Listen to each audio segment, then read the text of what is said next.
Ці ведаеш ты, дружа, у чым розніца паміж еўрапейскай радаю і радаю еўрапейскага звязу, а паміж еўразонаю і шэнгенскай зонаю?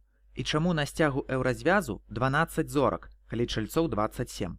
1 лістапада споўніцца 30 гадоў, як уступіла ў моц Маастрыхтская дамова, то бок узнік еўразвяз. З гэтай нагоды разгледзім цікавыя факты аб гэтым аб'яднанні. Пачнем з таго, што хаця менавіта еўразвяз быў створаны толькі на пачатку 90-х, яшчэ на пачатку 50-х было створанае еўрапейскае аб'яднанне вугалю і сталі, а пазней і іншыя арганізацыі. Лічыцца, што сцяг з 12 залатымі зоркамі першапачаткова быў прыдуманы для Рады Еўропы, а лічба 12 сімвалізуе дасканаласць і паўнату. Напрыклад, можна ўспомніць 12 месяцаў ці 12 апосталаў. То бок колькасць удзельнікаў гэтая лічба не адлюстроўвае, хаця гэта планавалася.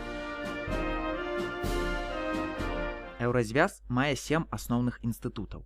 Спынімся падрабязней на Еўрапейскай радзе і радзе Еўрапейскага звязу. Асноўнае адрозненне паміж імі ў тым, што Еўрарада ўключае лідараў краінаў еўразвязу і з'яўляецца яго вышэйшым палітычным органам, а Рада ЭЗ уключае міністраў краінаў чальцоў, прычым розных міністраў у залежнасці ад разглядаемай тэмы. Дадам, што ёсць яшчэ Рада Еўропы, якая наогул не з'яўляецца інстытутам еўразвязу. Еўразона і шэнгенская зона таксама не адно і тое ж. У еўразону ўваходзяць краіны, афіцыйнаю валютаю якіх з'яўляецца, як ты напэўна ўжо здагадаўся, еўра. У шэнгенскую зону ўваходзяць краіны, якія не павінныя мець памежны кантроль паміж сабою. Каб вандраваць па іх, дастаткова атрымаць адну шэнгенскую візу. Таксама па такой візе магчыма ўехаць у яшчэ некалькі краінаў, якія не ўваходзяць у шэнгенскую зону.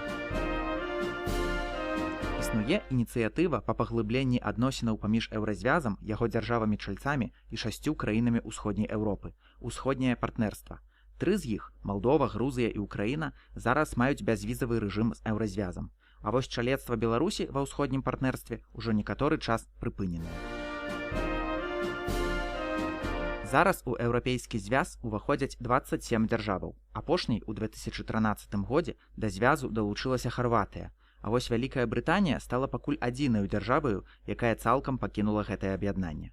Але выпадкі выхаду некаторых тэрыторыяў былі і раней. Напрыклад, Алжыр перастаў быць часткаю еўрапейскай эканамічнай супольнасці у выніку атрымання незалежнасці ад Францыі. Вось і ўсё на сёння. Думаю, ты даведаўся аб чымсьці новым. Да пабачэння.